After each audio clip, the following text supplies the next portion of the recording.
ओम सतोमा सत्यम तमसो मा ज्योतिर्गमय मृत्योर्मामृतंगमय। ओम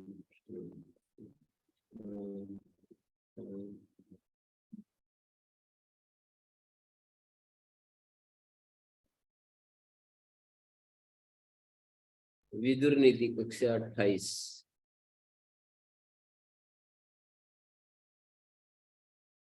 5वें अध्याय का प्रारंभ में ये पूछा था। विदुर जी ने पूछा क्या? विदुर जी ने कहा कि हे राजन, मनु जी ने कहा है कि 17 प्रकार के पुरुषों को पाश हाथ में लिए हुए, पाश माने जो ये हथकड़ी होती है उसको पास कहते हैं।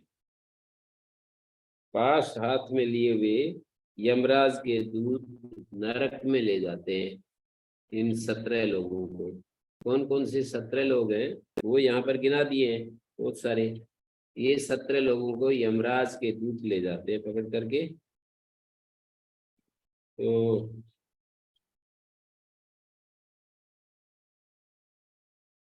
आगे कहते हैं, यस्मिन् यथा वर्तते यो मनुष्य तस्मिन् तथा वर्तितव्यम सधर्म। मायाचारो माया वर्तितव्य साध्वाचार साधुना प्रत्युपेय। जो मनुष्य अपने साथ जैसा बर्ताव करे उसके साथ वैसा बरतना चाहिए, नीति कहती है। नीति ऐसा बोलती है कि नीति धर्म ये है, कपट का आचरण करने वाले के साथ कपटपूर्ण बर्ताव करे और अच्छा बर्ताव करने वाले के साथ साधु भाव से बरतना चाहिए।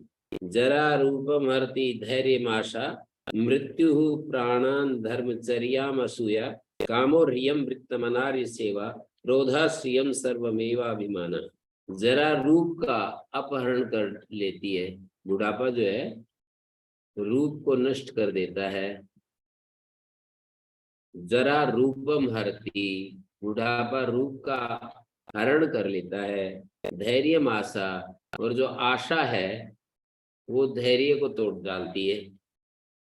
आशा धैर्यम, आशा धैर्य का नाश कर देती है।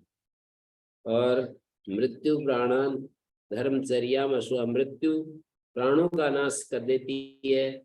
और असूया धर्माचरण का, जैसे कोई आदमी किसी के दो गुणों में दोष देखने लगे तो उसको बोलते हैं, गुणों में दोष देखने को असूया कहा जाता है। और असूया का काम बताया कि धर्मचर्या धर्माचरण को नष्ट कर देती है असूया। कामो रियम वृत्त मनारे सेवा, और काम जो है लज्जा का नाश कर देता है। और वृत्त मनारे सेवा, और जो वृत्त है नीच पुरुषों की सेवा सदाचार का नाश कर देता है। अनार्य सेवा, नीच पुरुषों की जो सेवा है वो वृत्त, वृत्त शब्द का अर्थ होता है वृत्त माने नीच, ये सदाचार। अनार्य सेवा वृत्त का, सदाचार का नाश कर डालते हैं। और क्रोधा श्रियम, क्रोध जो है श्री को, लक्ष्मी का नाश कर देता है। और लास्ट में का सर्वमेव अभिमाना, और अभिमान तो सर्वस्व को ही नाश कर डालता है। अभिमान जो है वो सर्वस्व का नाश कर डालता है, उसका तो कहना ही क्या। मतलब किसी चीज का अभिमान करेंगे तो सब कुछ का ही नाश कर डालेगा अभिमान। अभिमान ऐसी चीज है कि वो सब कुछ को नष्ट कर डालेगा। धृतराष्ट्र उवाच, धृतराष्ट्र बोले, शतायुरुक्तः पुरुषः सर्ववेदेषु वै यदा नाप्नोति अथ च तत्सर्वम् आयु केने हेतुना। पुरुष को शतायु कहा है, 100 वर्ष उम्र बतलाई है। वेदों में पुरुष की 100 वर्ष उम्र बतलाई है। नाप्नोति अथ तत्सर्वम आयु के लिए हेतु न। पर मैं ये पूछना चाहता हूँ, धृतराष्ट्र कहते हैं कि किस हेतु से उसको संपूर्ण आयु प्राप्त नहीं होती? क्या बात है कि उसको संपूर्ण आयु प्राप्त नहीं होती है? ऐसी क्या समस्या आ जाती है कि उसको प्रणाम आयु? गुरुदेव। हाँ जी। गुरुदेव, ये समझ में नहीं आई 7वें वाले में कि कोई कपट का व्यवहार करे तो उसके साथ कपट का ही व्यवहार करो, ये कैसे गुरुदेव? नहीं, ये तो मतलब एक नीति है, नीति की बात कही है। साधु अध्यात्म मार्ग के लोगों के लिए ये बात नहीं है। अच्छा जी। अध्यात्म पथ पर जो चलने वाले लोग हैं उनके लिए ये बात नहीं है। ये साधारण जो राजा लोग हैं, साधारण जो दुनियादारी में हैं, उनके लिए ये बात कही है। जी।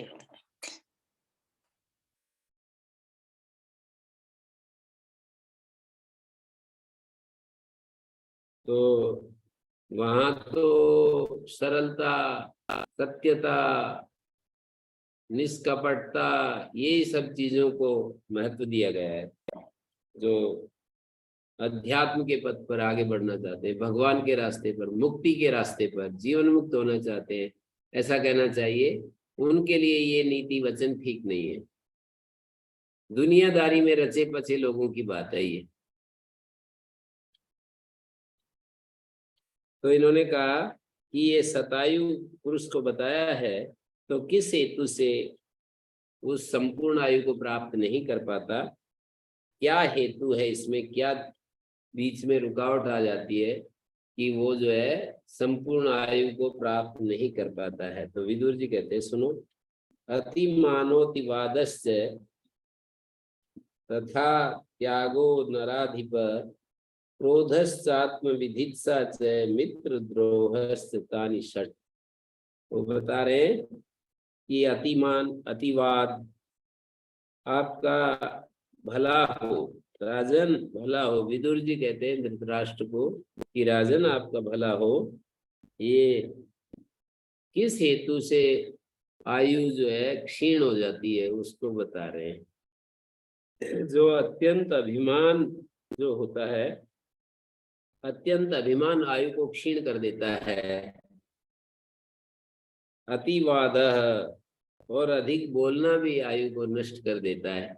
जैसे कि किसी को बहुत जोर से बोलना पड़ता है, जो भाषण देने वाले लोग हैं, जोर जोर से चिल्ला कर बोलने वाले, उनकी भी आयु क्षीण हो जाती है। और त्याग का अभाव, तथा त्याग अतिमानोतिवादश्च तथा त्यागो नराधिपा, त्याग का जो अभाव है ये भी आयु को क्षीण कर देता है। अत्याग है ये, तथा अत्याग, त्याग नहीं है, तथा अत्यागो, अत्याग, त्याग का जो अभाव है वो भी आयु को क्षीण कर देता है। और क्रोध भी आयु को क्षीण कर देता है।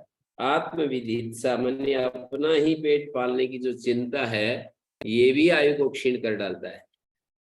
आदमी दूसरों के बारे में शुभ नहीं सोच पाता और बस अपने ही पेट भरने में, अपने ही साधन इकट्ठा करने में लगा रहता है।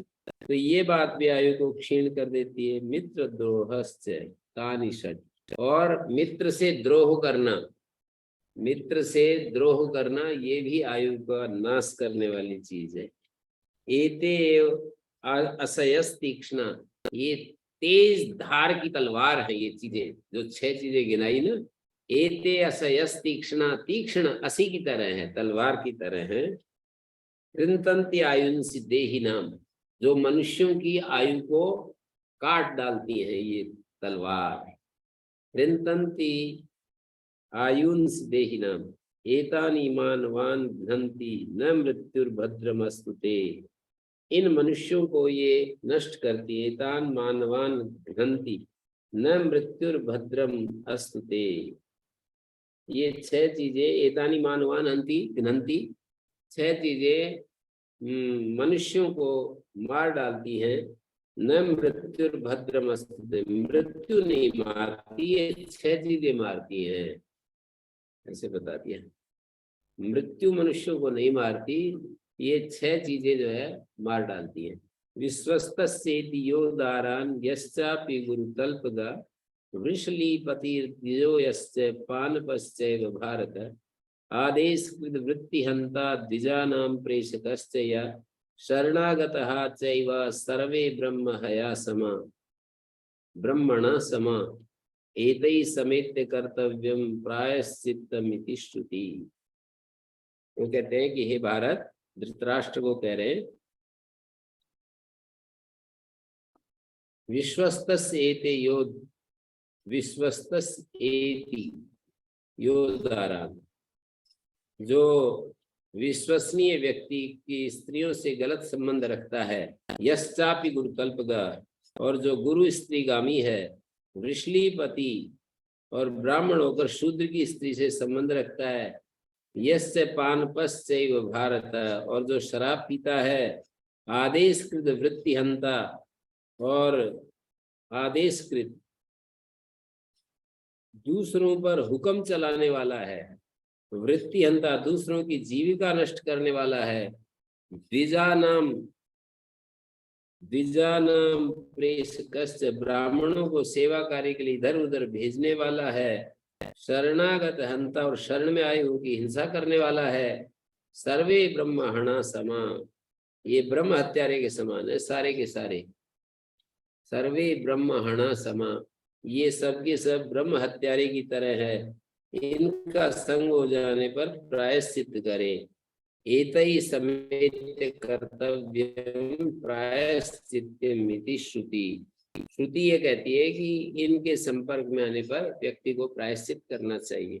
गृहीत वाक्यो नैवित वदान्यः शेषान्न भोक्ता अविर्हिंसकश्च नानर्थ कृत्याकुलितः कृतज्ञ सत्यो मृदु स्वर्णमुपैति विद्वान।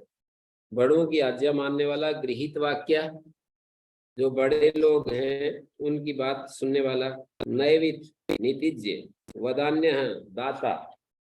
नैवित का अर्थ है नीतिज्ञ और वदान्य दाता। शेषान्न भोक्ता, यज्ञ शेष अन्न का भोजन करने वाला, दूसरों यज्ञ करके और फिर जो बचता है उसका भोजन करने वाला, और अविहिंसकश्च, हिंसा रहित है, नानर्थ कृत्य अकुलितः कृतज्ञ, अनर्थकारी कार्यों से दूर रहने वाला, अनर्थ कृत्याकुलितः कृतज्ञ है, सत्य है, मृदु है, स्वर्गम उपैति विद्वान, ऐसा व्यक्ति स्वर्ग को प्राप्त होता है। नानर्थ कृत्याकुलितः, अनर्थ कृत्य कार्यों से आकुलित नहीं है, माने अनर्थकारी काम में मन नहीं लगाता, और कृतज्ञ है, सत्यो मृदु स्वर्गमुपैति विद्वान, और जो सत्य है, मृदु है, स्वर्ग को प्राप्त करता है, विद्वान स्वर्गगामी होता है। नानर्थ कृत्याकुलितः कृतज्ञ,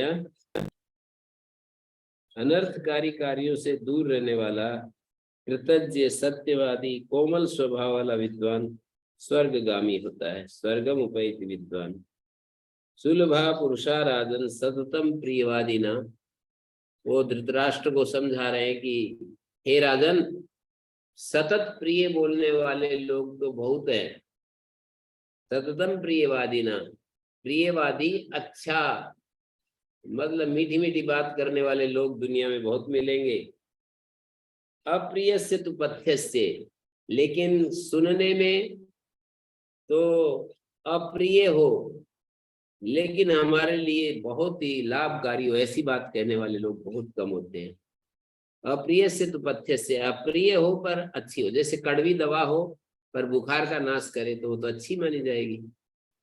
पहले मलेरिया के लिए कुनेन खिलाते थे, अब आजकल पता नहीं, तो इतनी कड़वी होती है वो, बहुत ही ज्यादा, मतलब उसका खाने के बाद भी बहुत टेस्ट मुख का खराब हो जाता है, और बाद में भी बहुत ज्यादा, बहुत ही ज्यादा। तो नानर्थ कृत्याकुलिता कृतज्ञ सत्यो मृदु स्वर्गमुपैति विद्वान। सत्यवादी और कोमल स्वभाव वाला विद्वान स्वर्गगामी होता है।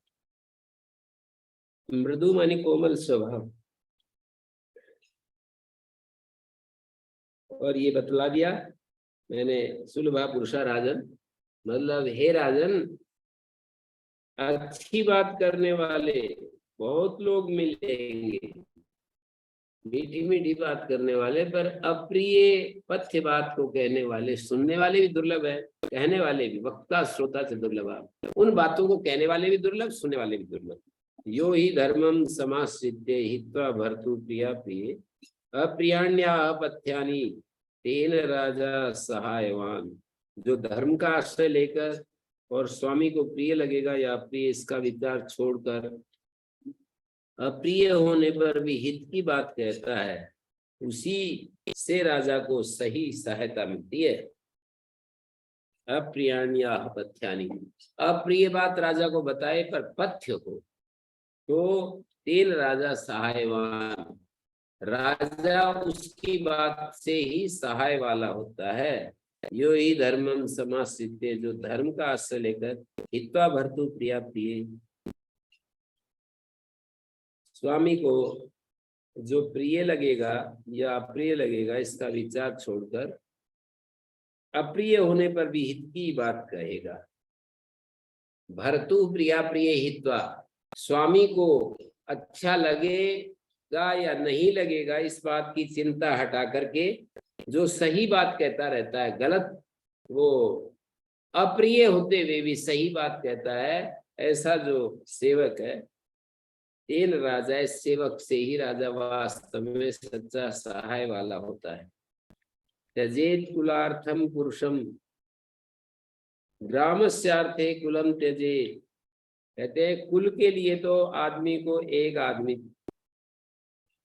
कुल की रक्षा के लिए एक आदमी का यदि त्याग करना पड़े तो कर दे, पूरे कुल की रक्षा हो एक आदमी को छोड़ने से तो छोड़ देना चाहिए।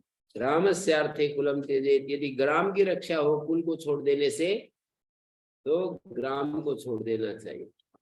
क्या कह दिया? ग्रामस्यार्थे कुलम त्यजेत, उल्टा बोल दिया। कुल को छोड़ देना चाहिए ग्राम की रक्षा यदि होती हो, मतलब ज्यादा की रक्षा के लिए कम वाले को छोड़ देना चाहिए। और कहते हैं ग्रामम जनपदस्यार्थे, जनपद की, पूरे मंडल की, जिले की यदि जिले का भला होता हो तो ग्राम को छोड़ देना चाहिए। और अंतिम कितनी विशेष बात कही, आत्मार्थे पृथ्वीम त्यजेत, आत्म कल्याण होता हो तो सारी धरती का भी त्याग कर दे तो कोई उसमें पाप नहीं है। सारी धरती को भी एक तरफ कर दे तो भी कोई पाप की बात नहीं है, यदि आत्म कल्याण होना चाहिए। मुझे इसी ग्राम बड़े लोगों को रक्षा करेंगे, उसमें भी आत्मकल्याण ही होगा। इसमें आत्मकल्याण करने से क्या नहीं, आत्म कल्याण का मतलब है कि जैसे अपने राग द्वेष को मिटाने की बात, अपनी अविद्या को समाप्त करने के बाद आत्म साक्षात्कार करके और अपने आप के जो संस्कार है जन्म जन्मों के उनको मिटाने की बात, ये है आत्म कल्याण की बात।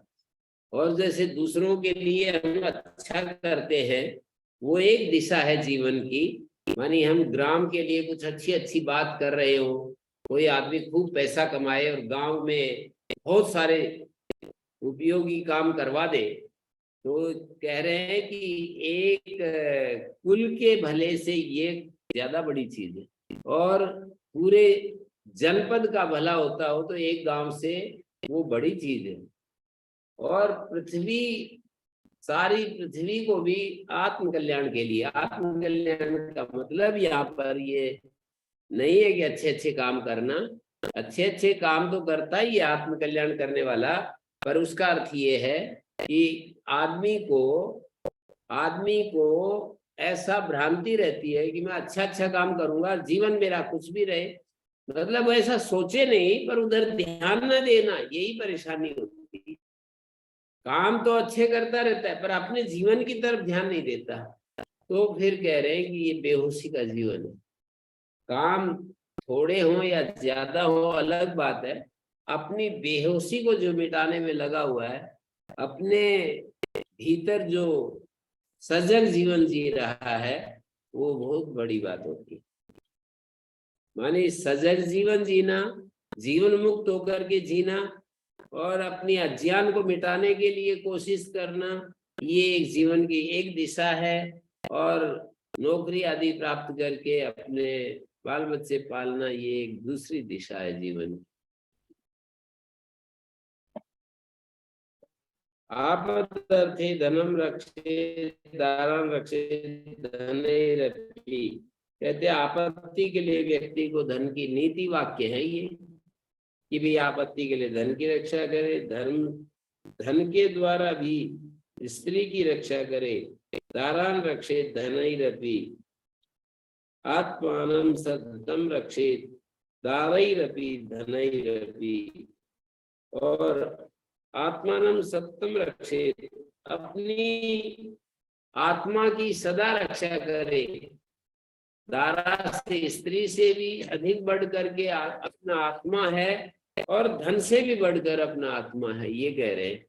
आत्मा की रक्षा का मतलब यही होता है, समझ लेना चाहिए, कि अपने विकारों को मिटाना, काम और अपने भीतर जो आत्म तत्व है उसकी खोज करना, उसका अनुभव करना, ये सारा एक तरफ, और इधर जो है ये करें, ये सब एक तरफ, और दुनिया की प्राप्ति एक तरफ। तो यही भारी है, आत्मा की प्राप्ति ही बड़ी है। द्यूतम एतत् कल्पे दृष्टम वैरकृतम निर्णाम तस्मात् द्यूतम न सेवेत हास्यार्थम बुद्धिमान। बुद्धिमान को हास्य के लिए भी द्यूतम न सेवेत हास्यार्थम बुद्धिमान। बुद्धिमान हास्य खेले, विनोद के लिए भी जुआ न खेले। द्यूतम एतत् पुरा कल्पे दृष्टम वैरकरम निर्णाम। द्यूत के बारे में पूरा काल में एक बात कही सुनी जाती है, कही सुनी जाती है क्या, कि ये जो द्यूत है ये वैर कर्म निर्णाम, मनुष्यों के वैर को बढ़ाता है, समाप्त नहीं करती। मनुष्यों के भीतर वैर को बढ़ाने वाला है ये। उत्तम मया द्यूत काले पी राजन नेदम युक्तम वचनम प्रातिपेय। हे राजन, मैंने द्यूत काल में भी कह दिया था, विदुर जी कह रहे, नेदम युक्तम वचनम प्रातिपेय।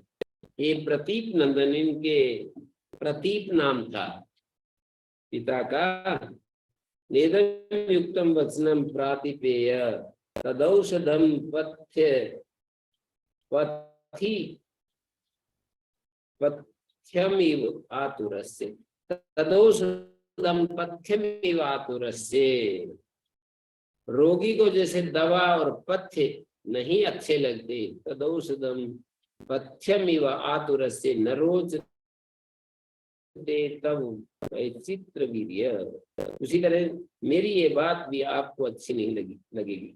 तदौषधम पथ्यमिव आतुरस्य न रोचते तव वैचित्रवीर्य। हे विचित्रवीर्य के पुत्र, न रोचते तब तुम्हें अच्छी नहीं लग रही है बात। नेदम युक्तम वचनम प्रातिपेय तदौषधम पथ्यमिवातरस्य। रोगी को जैसे दवा और पथ्य अच्छा नहीं लगता है, उसी तरह मेरी बात आपको अच्छी नहीं लगी। काकैरिमांश्चित्र बरहान मयूरान पराजयेथा पांडवान धार्तराष्ट्रै हित्वा सिंहान प्रोष्टुकामान गृहमाना गुहमाना प्राप्ते काले शोचित्वा त्वं नरेंद्र। काकैरिमांश्चित्र बरहान मयूरान। हे नरेंद्र, आप कौओं के समान अपने पुत्रों के साथ विचित्र पंख वाले मयूरों के सदृश पांडवों को पराजित करने का प्रयत्न कर रहे हैं। काकैरिमान चित्र बरहान मयूरान। एक तरफ काक है और एक तरफ मयूर है, जो कि जिनके चित्र विचित्र जो है पंख होते हैं। पराजयेथा पांडवान धार्तराष्ट्री, धृतराष्ट्र के पुत्रों के द्वारा पांडवान पराजय था। सिंहों को छोड़कर सियारों की रक्षा कर रहे हैं। क्या? हित्वा सिंहान प्रोष्टुकान गुहमाना, सिंहों को छोड़कर सियारों की रक्षा कर रहे हैं। समय आने पर आपको इसके लिए पश्चाताप करना पड़ेगा। प्राप्ते काले शोचिता तुम नरेंद्र, ये नरेंद्र तुम शोक करने वाले बनोगे, समय आने पर बताऊंगा। तो काकैर इमांस चित्र बरहान मयूरान, ये जो चित्र विचित्र पंख वाले मयूर है ना, काकई कबूओं के समान अपने पुत्रों के द्वारा विचित्र पंख वाले मयूरों के सदृश पांडवों को पराजित करने का प्रयत्न कर रहे हैं। पराजय था पांडवान धार्तराष्ट्र, धृतराष्ट्र के पुत्रों के द्वारा पांडवान पराजय था। धृतराष्ट्र के पुत्रों से पांडवों को पराजय करने के लिए तुम कोशिश कर रहे हो। काकर ईमान चित्र बरहान मयूरान, हित्वा सिंहान प्रोष्टुकान गुहमाना, सिंहों को छोड़कर सियारों को, सिंहों को छोड़कर सियारों की रक्षा कर रहे हो। प्राप्ते काले सोचिता तुम नरेंद्र, समय आने पर आपको इसके लिए पश्चाताप करना पड़ेगा। प्राप्ते काले शोचिता तुम नरेंद्र। तो अब हम यही विराम दे देते हैं। 21 श्लोक हो गए।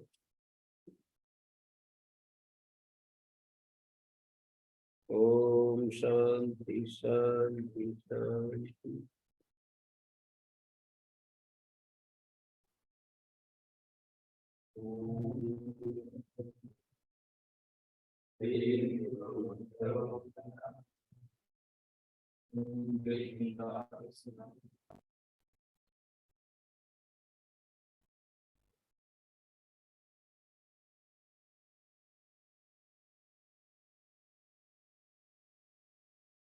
Oh.